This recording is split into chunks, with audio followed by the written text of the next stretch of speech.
آسان زبان کے اندر یا عام فہم لہجے کے اندر ترجمہ کیا جائے تو بات یہ بنتی ہے کہ جس طرح ہمارے ہاں عمومی طور پر دم کیا جاتا ہے یا دم کروایا جاتا ہے،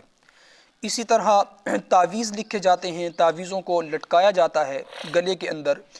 تو کیا اس طرح کے عمل شرعی اعتبار سے جائز ہیں یا ناجائز ہیں؟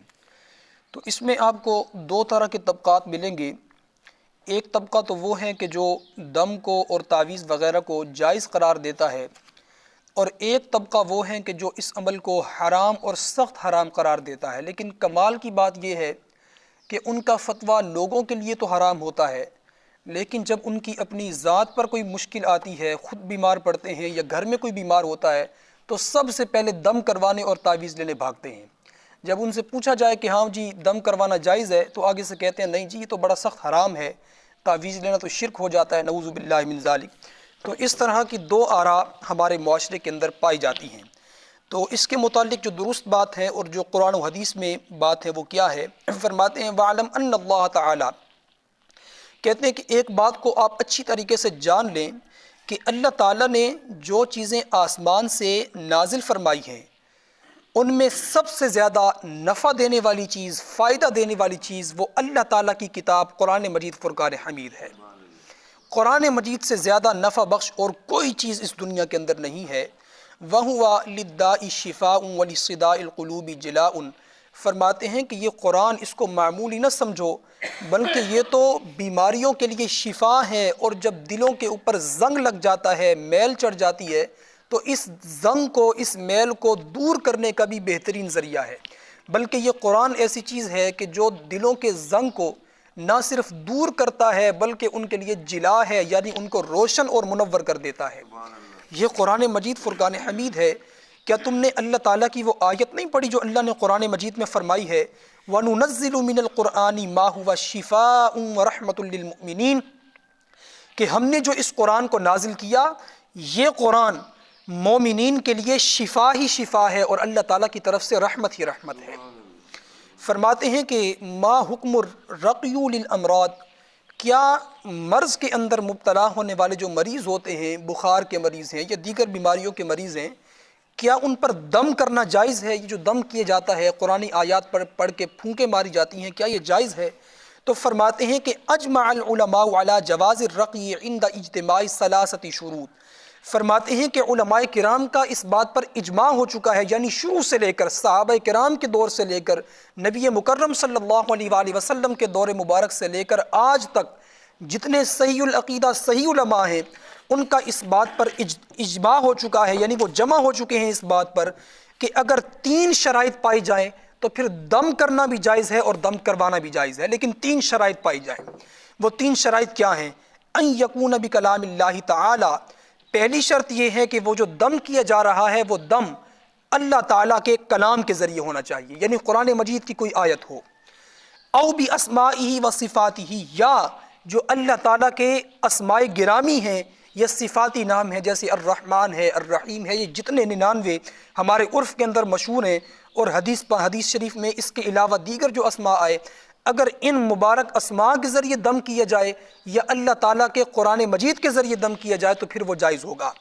اچھا آگے فرماتے ہیں وَأَن يَكُونَ بِاللِّسَانِ الْعَرَبِيِّ أَوْ بِمَا يُعْرَفُ مَعْنَاهُ مِنْ غَيْرِهِ،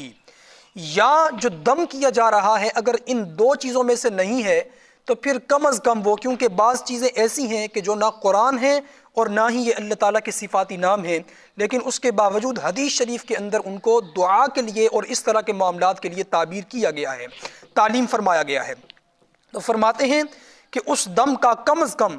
عربی زبان کے اندر ہونا ضروری ہے، یا کسی ایسی زبان کے اندر ہو کہ جس کا معنی سمجھ آ سکے اور جس کا مفہوم سمجھ آ سکے۔ فرماتے ہیں وَأَن يَعْتَقِدَ، اور اس میں سب سے اہم ترین شرط یہ ہے أَنَّ الرَّقْيَ لَا تَأْثِيرَ لَهَا بِذَاتِهَا، کہ یہ جو دم کیا جا رہا ہے، پڑھ کر پھونکا جا رہا ہے، اس کے اندر کوئی تاثیر نہیں ہے، شفا اس سے حاصل نہیں ہونی، بل بتقدیر اللہ تعالی، بلکہ یہ جو پھونک ماری جا رہی ہے یہ تو ایک واسطہ ہے، یہ تو ایک وسیلہ ہے، حقیقی شفا دینے والی ذات فقط اللہ تبارک و تعالیٰ کی ذات ہے۔ اگر اللہ تعالیٰ کی طرف سے اجازت ہوگی تب یہ دم کام کرے گا، تب یہ تعویذ کام کریں گے۔ اگر اس کی طرف سے شفا مقدر میں نہیں ہے تو پھر لاکھ پھونکے مروائی جائیں، لاکھ دوائیاں استعمال کی جائیں، جب تک وہاں سے تقدیر کا فیصلہ نہیں ہوگا تب تک شفا کا حصول بھی نہیں ہوگا۔ تو یقین اس دم پر نہیں ہونا چاہیے، یا جو دم کرنے والے پیر صاحب ہیں، عالم صاحب ہیں، حضرت صاحب ہیں، ان پر بھی یقین نہیں ہونا چاہیے۔ یقین یہ ہونا چاہیے کہ یہ محض واسطہ ہیں، یہ محض وسیلہ ہیں، حقیقی طور پر شفا دینے والی ذات یا تکلیف دینے والی ذات وہ فقط اللہ تبارک و تعالیٰ کی ذات ہے۔ اچھا، یہاں پر ایک بات بڑی ضروری ہے، وہ آپ سن لیجئے۔ حضرت یہ فرماتے ہیں کہ دم کا قرآن مجید کی آیت ہونا ضروری ہے، یا اللہ تعالیٰ کا جو صفاتی نام ہے، اس کے اسماء گرامی ہیں، ان میں سے کوئی نام ہونا ضروری ہے، یا کم از کم جو احادیث طیبہ کے اندر دعائیں وارد ہوئی ہیں یا دم سکھائے گئے ہیں کم از کم ان کا ہونا ضروری ہے، یا ایسی زبان کے اندر ہو، فارسی ہو، بھلے اردو ہو، عربی ہو، کوئی بھی زبان ہو، جس کا معنی سمجھ میں آ سکے اور جس کا مفہوم سمجھ میں آ سکے کہ یہ پڑھنے والا کیا پڑھ رہا ہے، کیا کہہ رہا ہے، تب دم کروانا درست ہوگا اور تب دم کرنا بھی درست ہوگا۔ ادروائز شریعت کے اندر یہ ناجائز ہو جائے گا اور بعض صورتوں کے اندر یہ شرک کی طرف بھی لے جائے گا۔ آج ہمارا یہ حال بن چکا ہے کہ اگر کوئی قرآن مجید فرقان حمید کی آیات پڑھ کر پھونکتا ہے یا قرآن پاک پڑھنے کی تعلیم دیتا ہے تو ہمارا اعتقاد اس پر نہیں ہوتا۔ عام معاشرے کے اندر یہ بن چکا ہے کہ یہ تو پیر ہی نہیں ہے، اس کو تو کسی بات کا پتہ ہی نہیں ہے۔ ہاں کوئی ایسا ہو کہ جو ہمیں عجیب جنتر منتر پر پڑھ کے پھونکے یا ہمیں بتائے کہ بھائی تجھ پر بہت بڑے جادو ہو چکے ہیں، تو بکرے ذبح کر، تو یہ کر، تو وہ کر، میری جیب کے اندر بھی 10,000 20,000 ڈال، تب جا کر ہمیں کہیں یقین ہوتا ہے کہ یہ جو ہے پکا پیر ہے، یہ اصل پیر ہے۔ نعوذ باللہ من ذالک، ایسے کام کرنا یہ بھی شریعت کے اندر حرام ہے اور ایسے کام کروانا یہ بھی شریعت کے اندر حرام ہے۔ یاد رکھیں، آج کل آپ کو ہر گلی کے اندر، ہر محلے کے اندر اس طرح کے لوگ ملیں گے، اپنے آپ کو پیر کہلواتے ہوں گے، دم درود کرتے ہوں گے، ان کا نہ دم سے کوئی تعلق ہے نہ ہی درود سے کوئی تعلق ہے۔ ایسے لوگوں کا اس طرح کا عمل کرنا یہ بھی حرام ہے اور ایسے لوگوں سے اس طرح کے عمل کروانا یہ بھی شرعی طور پر حرام ہے۔ یہ کام علماء کا تھا، یہ کام جو حقیقی وارثان علوم مصطفیٰ صلی اللہ علیہ وآلہ وسلم تھے، خانقاہوں میں بیٹھے ہوئے وہ پیران عظام تھے کہ جو شریعت کے علوم سے صرف واقف نہیں تھے بلکہ شریعت کے علوم کے ماہر تھے۔ یہ کام تو ان لوگوں کا تھا کہ جو سورۃ الفاتحہ پڑھ کر پھونکا کرتے تھے تو اللہ تعالیٰ کھارے پانی کو بھی میٹھے پانی میں تبدیل فرما دیا کرتا تھا۔ یہ کام ان لوگوں کا کام تھا۔ یہ آج کل کے جو لوگ اور پیر، ڈبہ پیر بنے ہوئے ہیں، جعلی پیر بنے ہوئے ہیں، ان کا یہ کام نہیں ہے۔ اور یہ بھی یاد رکھیں، جو الٹے سیدھے کلمات پڑھ کر پھونکتے ہیں ان پر اعتقاد رکھنا تو دور کی بات ہے، ایسے لوگوں کے قریب جانا یہ بھی شرعی طور پر حرام ہے۔ یہ نہ سمجھنا کہ آپ کو یہاں سے شفا دینے والی ذات تو اللہ کی ہے، وہ چاہے تو مٹی سے بھی شفا دے دے، وہ اس کی حکمتیں ہیں۔ شفا دینے والی ذات فقط اللہ کی ہے۔ ایسے لوگوں کے پاس جانا یہ بھی حرام ہے اور ایسی لوگوں کی جیبوں کے اندر نذرانے ڈالنا، چندے ڈالنا یہ بھی شرعی اعتبار سے بڑا سخت حرام ہے۔ اچھا، فرماتے ہیں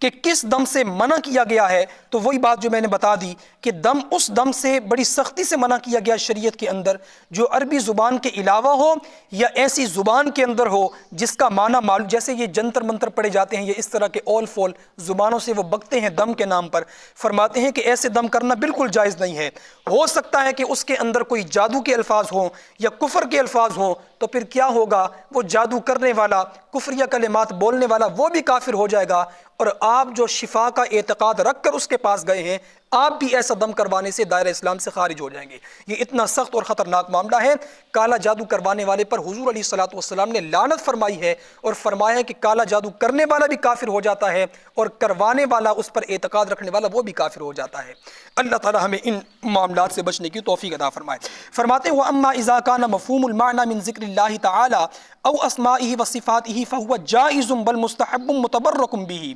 ہاں، اگر اس کا معنی معلوم ہو یا وہ اللہ تعالیٰ کے ذکر سے ہو، اللہ تعالیٰ کے اسماء سے ہو، اللہ تعالیٰ کے صفات سے ہو، نہ صرف جائز ہے بلکہ وہ ایسا جائز ہے کہ اس کے ذریعے تو برکت حاصل کی جاتی ہے۔ اللہ تعالیٰ کے اسماء میں اللہ تعالیٰ نے برکت رکھی ہوئی ہے۔ اچھا، آخری حکم، ما حکم کتابت التمائم و تعلیقها،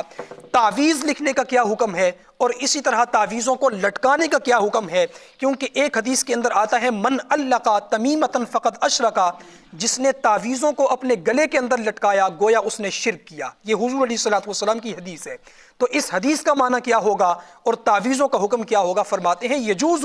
کتابۃ التمائم التي ليس فيها شيء من الاسماء التي لا يعرف معناها وكذلك يجوز تعلیقها على الآدميين والدواب على المذهب الصحيح الذي علیہ المحققون من علماء الائمۃ المحمدیۃ صلی اللہ علیہ وآلہ وسلم۔ فرماتے ہیں کہ پریشان ہونے کی ضرورت نہیں ہے، اگر تعویذوں کے اوپر اللہ تعالیٰ کے اسماء لکھے ہوئے ہیں یا قرآنی آیات لکھی ہوئی ہیں تو ان تعویذوں کا لکھنا بھی جائز ہے اور ان تعویذوں کا گلے کے اندر لٹکانا بھی جائز ہے۔ اچھا، ساتھ ایک اور بھی انہوں نے وضاحت کر دی کہ یہ تعویذ انسانوں کے گلے کے اندر لٹکانا بھی جائز ہے، اور خدا نخواستہ جانور کسی بیماری کا شکار ہو جائیں تو ان کے گلوں کے اندر لٹکانا بھی جائز ہے۔ فرماتے ہیں کہ یہی مذہب صحیح ہے جس پر علماء امت محمدیہ صلی اللہ علیہ وآلہ وسلم کے جو محقق علماء ہیں ان کا مذہب رہا۔ اور امام ابن القیم جو کہ ابن تیمیہ کے شاگرد ہیں، وہ اپنی کتاب زاد المعاد کے اندر فرماتے ہیں حضرت ابن حبان، امام ابن حبان رضی اللہ تعالی عنہ سے، وہ فرماتے ہیں کہ سألتو، میں نے سوال کیا حضرت جعفر بن محمد بن علی رضی اللہ تعالی عنہم سے کہ کیا تعویذ لٹکانا جائز ہیں؟ فقال، پس انہوں نے فرمایا ان کان من کتاب اللہ او کلام عن نبی اللہ صلی اللہ علیہ وآلہ وسلم فعلقہ واستشفی بہ، تو اگر وہ جو تعویذ ہے وہ قرآن مجید کی کوئی آیت ہے یا نبی پاک صلی اللہ علیہ وآلہ وسلم سے منقول کوئی کلام ہے تو اس کا لٹکانا بھی درست ہے اور اس کے ذریعے شفا کا حاصل کرنا یہ بھی درست ہے۔ فرماتے ہیں کہ یہی ذکر کیا گیا ہے امام احمد بن حنبل رضی اللہ تعالی عنہ سے، بہت بڑے امام ہیں، جب ان سے سوال کیا گیا تعویذوں کو لٹکانے کے بارے میں، جب انسان پر کوئی بیماری آ جائے یا کوئی مسئلہ ہو جائے تو فرماتے ہیں کہ میرے نزدیک اس میں کوئی حرج نہیں ہے، یعنی لٹکا سکتے ہیں۔ اور آپ کے صاحبزادے حضرت عبداللہ رضی اللہ تعالیٰ عنہ فرماتے ہیں کہ میں نے دیکھا جب میرے والد کے پاس کوئی شخص بیمار ہو کر آتا یا کوئی مسئلہ لے کر آتا تو آپ اس کو باقاعدہ اسماء اللہ کے، صفات اللہ کے تعویذ لکھ کر دیا کرتے تھے اور ان کو لٹکانے کا بھی حکم دیا کرتے تھے امام احمد بن حنبل۔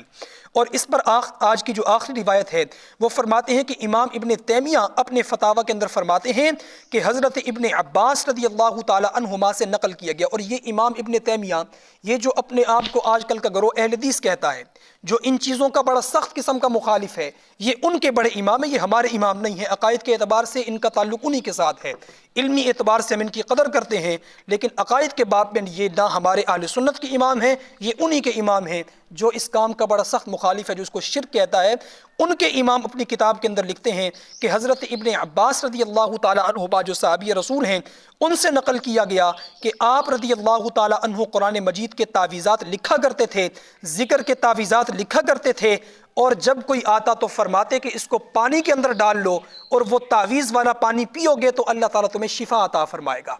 حضرت عبداللہ ابن عباس کا اس پر عمل رہا۔ اب جو بات میں نے پہلے کی تھی من علق تمیمۃ فقد اشرکا، کہ حضور فرماتے ہیں جس نے تعویذات کو لٹکایا اس نے شرک کیا، تو اس حدیث کا مطلب کیا ہوگا؟ فرماتے ہیں قال العلماء المراد بالتمیمۃ فی ھذا الحدیث ہی خرزۃ او قلادۃ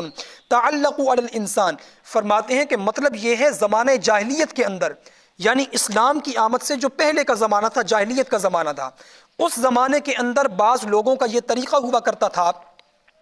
کہ وہ اپنے گلوں کے اندر کوئی ہار لٹکا لیتے تھے یا بتوں سے منسوب کوئی چیز لٹکا لیتے تھے، اور ان کا اعتقاد ہوتا تھا کہ یہ جو چیز ہم نے لٹکائی ہے یہ ہم سے بلاؤں کو دور کرے گی اور اچھی چیزوں کو ہماری طرف لے کر آئے گی، جبکہ بلاؤں کو دور کرنے والی ذات کس کی ہے؟ فقط اللہ کی ہے۔ اگر ہار کے بارے میں یہ عقیدہ ہوگا یا گلے میں لٹکائے جانے والے تعویذ کے بارے میں یہ عقیدہ ہوگا تو یقینی طور پر یہ شرک ہو جائے گا اور انسان دائرہ اسلام سے خارج ہو جائے گا۔ لیکن اگر عقیدہ وہی ہو، یقین وہی ہو کہ یہ جو قرآنی آیت میں نے لٹکائی ہوئی ہے اگرچہ اس کے اندر اللہ تعالیٰ نے شفا رکھی ہوئی ہے، حقیقی طور پر اگر بلائیں دور ہو رہی ہیں تو وہ اس کی وجہ سے دور نہیں ہو رہی بلکہ دور کرنے والی ذات فقط اللہ تعالیٰ کی ہے۔ اگر یہ عقیدہ ہوگا تو پھر تعویذات بالکل درست ہیں۔ حضور علیہ الصلوۃ والسلام نے جو منع فرمایا وہ ان تعویذوں سے منع فرمایا جو اس طرح کے شرکی عقیدے جن کے ہوتے تھے، نہیں تو اللہ تعالیٰ کے جو اسماء کا ذکر ہے وہ تو حضور سے خود ثابت ہے۔ حضور علیہ الصلوۃ والسلام قرآن پاک کی آیات پڑھ کر باقاعدہ خود بھی دم فرمایا کرتے تھے۔